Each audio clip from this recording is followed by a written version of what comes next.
Fala pessoal, tudo bem com vocês? Angileri está pelo anúncio. Restam apenas aí os exames médicos serem divulgados e o anúncio deve acontecer a qualquer momento.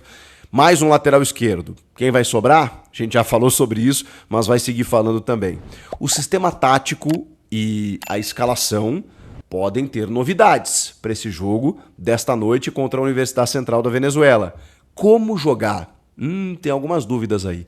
Chega mais, eu sou o Chico Garcia, inscreva-se no canal e vamos juntos. Bom, só para confirmar que o Angileri realizou exames médicos, já está em São Paulo, já está tudo certo, resta apenas a divulgação desses exames para que o clube assine o contrato e faça a divulgação, né, gente? É um anúncio que falta. O presidente Augusto Melo, inclusive, concedeu entrevista para o Benjamin Bach e confirmou também essa situação. Tá tudo certo.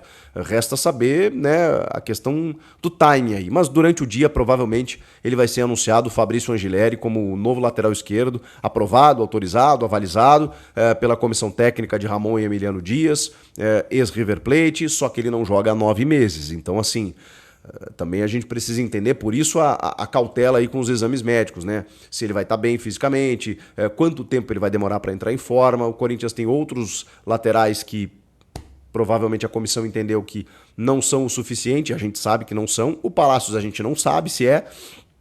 O Hugo e o Matheus Bidu a gente entende que não são, realmente. Então o Angileri resolve o problema, teoricamente, bem teoricamente, né? Porque a gente não sabe o quanto ele vai jogar, quando ele vai jogar, como ele vai jogar, não sabemos nada. Teoricamente, sim. É um bom jogador que estava na Europa, não jogando há algum tempo, é verdade, mas fez carreira no River Plate, foi muito bem no River, também começou lá no Godoy Cruz, enfim, é um ótimo jogador, é da posição. E é mais equilibrado, digamos assim, né? Tem compromisso tático, defensivo e ao mesmo tempo chega bem à frente. Enquanto que Hugo e Matheus Bidu são bem desequilibrados, né? O Hugo ele até compõe um pouco mais defensivamente, mas do meio campo para frente esquece o Hugo, né? E o Matheus Bidu é o contrário. O Bidu pode jogar até de ponta, até de atacante, mas deixa alguns buracos e defensivamente comete alguns erros medonhos. E o Palácios a gente não sabe exatamente o que pensar. Então é mais ou menos nesse sentido. O anúncio deve acontecer a qualquer momento. Até pode já ter ocorrido quando você está assistindo esse vídeo e essa é a minha fala aqui. Beleza? Vamos falar desse jogo da noite que Tá um dilema aí, porque existem alguns modelos de escalação que já dá pra gente identificar como algo, como uma dúvida, como um mistériozinho, digamos assim, para essa partida. Vejam só, né? Um mistério, suspense contra a UCV, mas faz parte, né? É mais pelo que o Corinthians pode oferecer do que propriamente sobre o adversário. Enfim, o fato é que Ranieri tá machucado, né? Vai ficar um tempo ausente aí, cerca de um mês e pouquinho.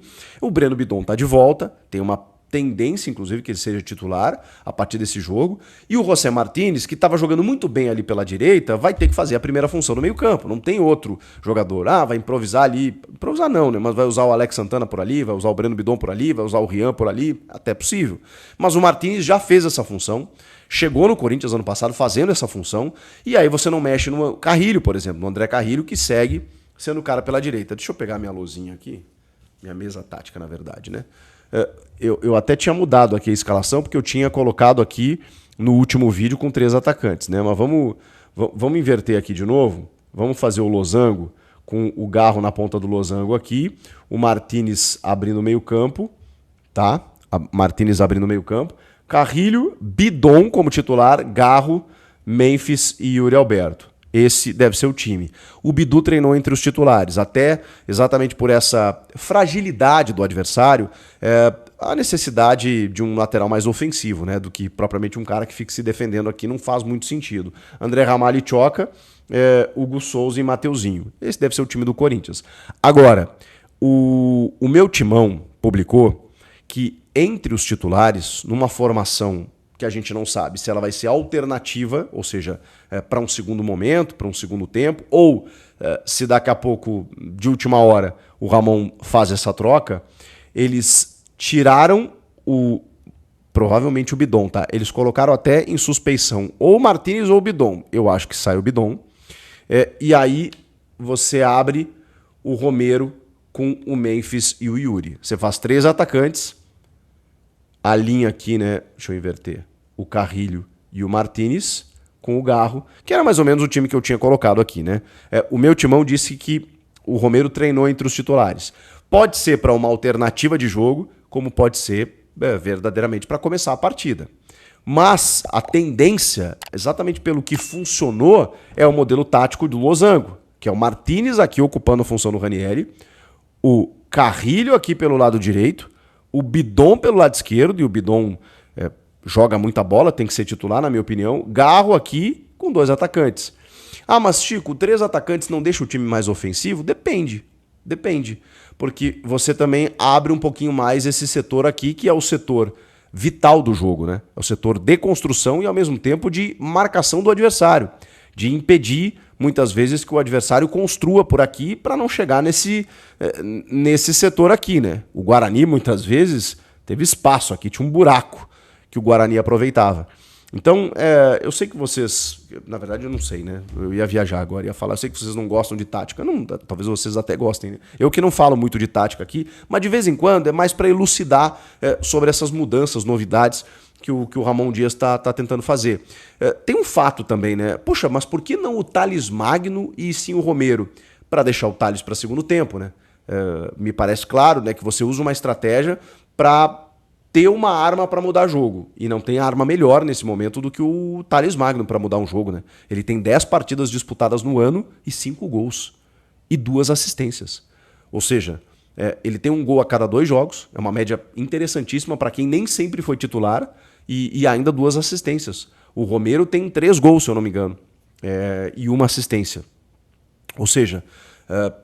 eles estão também contribuindo, fazendo a diferença.